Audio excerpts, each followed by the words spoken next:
Hi guys, and welcome back to another video. So today we're going to learn how to curl a football or a soccer ball.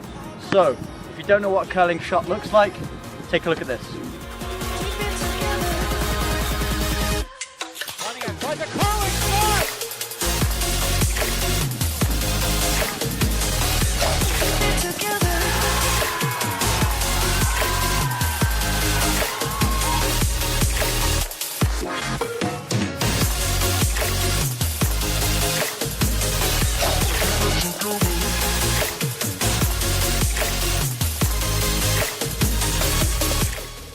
Okay, so as we can see, it's very difficult for the keeper to save for two reasons. Either you can curl it out of the goalkeeper's reach, so it actually goes around his grasp and there's not much you can do about it and it ends up in the back of the net.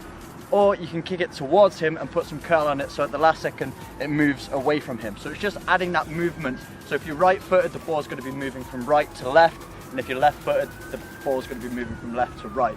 So I'm just going to show you the basic technique on how I curl a soccer ball.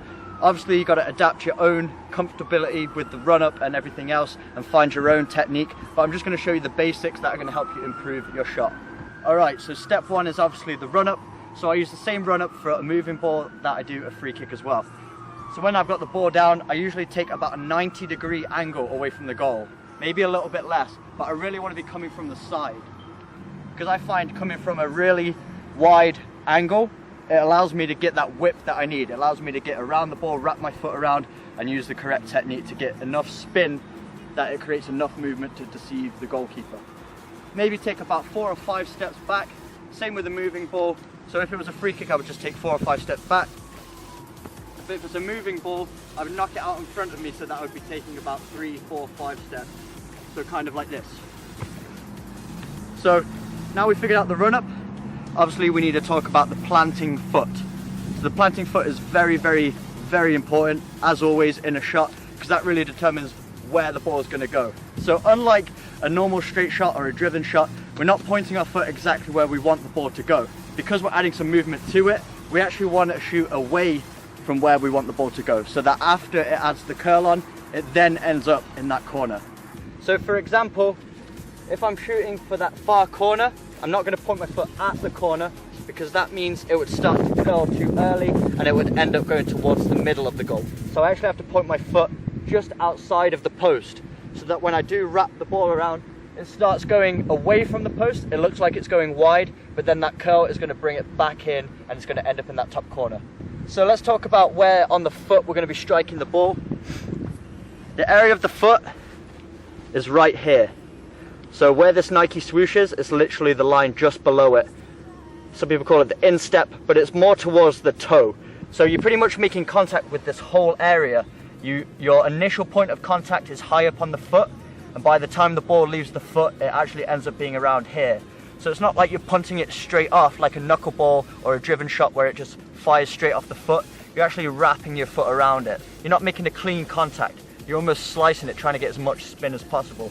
Because actually the more spin you get on the ball, the more curl that's going to happen. So we're really looking for a dramatic amount of spin.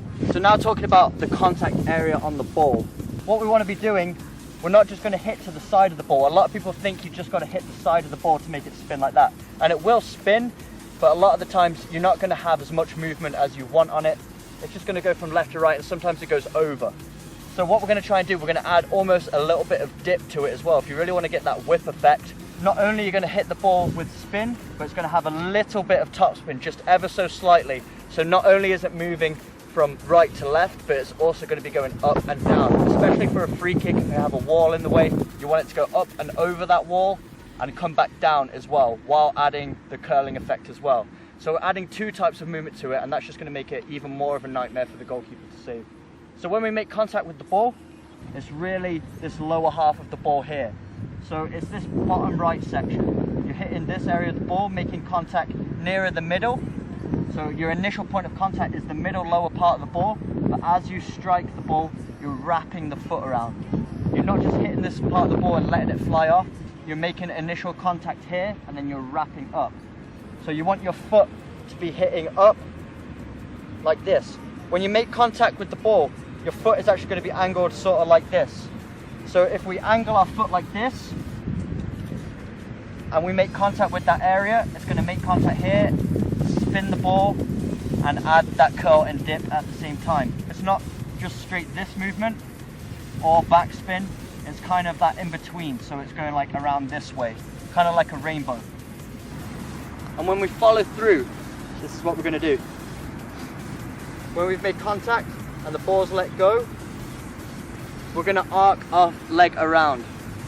So once we make that contact and we release the ball, our leg is going to make that arc movement, trying to almost replicate the direction of the ball we want it to go, almost making that curve. So what I notice that a lot of people do when they're trying to whip the ball, they're making their technique too smooth. So it's all very one speed. Everything's just sort of the same speed. The thing that's going to get you that whip on the ball that gives you the most dramatic effect through the air is that split second when you're about to hit the ball. You need to create that snap movement with your foot.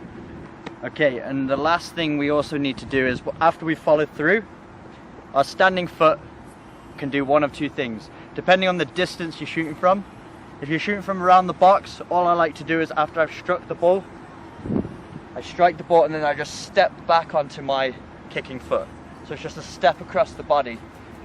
But if we're shooting from distance, we need to add even more power.